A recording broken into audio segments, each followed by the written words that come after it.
Class, তাই আমরা cold ড্রিঙ্কসের বোতল ফেলে দিই না, আমরা সেটা ধুয়ে পরিষ্কার করে সেটাতেই জল খাই। আমরা জলের বোতল কিনি না, কারণ আমরা মিডল ক্লাস। আমাদের বাড়িতে ছোট ভাই বোনেদের জামা কাপড় কখনো কেনা হয় না, বড় দাদা বা দিদিদের যে জামা কাপড়গুলো ছোট হয়ে যায় সেগুলো পরেই আমরা মানুষ হয়ে যাই।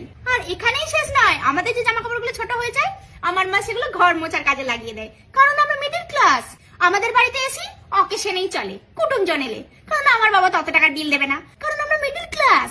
আমাদের বাড়িতে যত স্পেশাল দিনই হোক না কেন আমরা স্টিলের থালা বাসনেই খাবার খাই। ওসব কাঁচের বাসনপত্র তো কুইন ভিক্টোরিয়ার জন্য তোলা আছে, সেই জন্যই আমার মা যত্ন করে তুলে রেখে দিয়েছে, কারণ আমরা মিডল ক্লাস। অনলাইন থেকে খাবার অর্ডার করার যে সাদা কালো ডিবাগুলো আছে সেগুলো কিন্তু আমরা খাবার পরে ফেলে দিই না, সেগুলো আমার মা যত্ন করে ধুয়ে পরিষ্কার করে রেখে দেয়।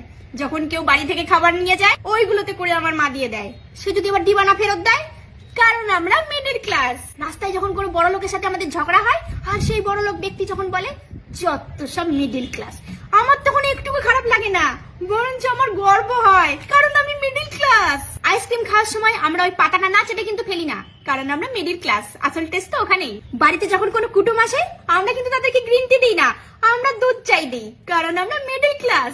সকালে ব্রেকফাস্টে আমরা মুড়ি আলু ভাজা নাহলে চপ মুড়িই খাই, কারণ আমরা মিডল ক্লাস। সমস্ত পরিস্থিতিতে যে কোনো রকম ভাবে মানিয়ে নিতে পারি, কারণ আমরা মিডল ক্লাস।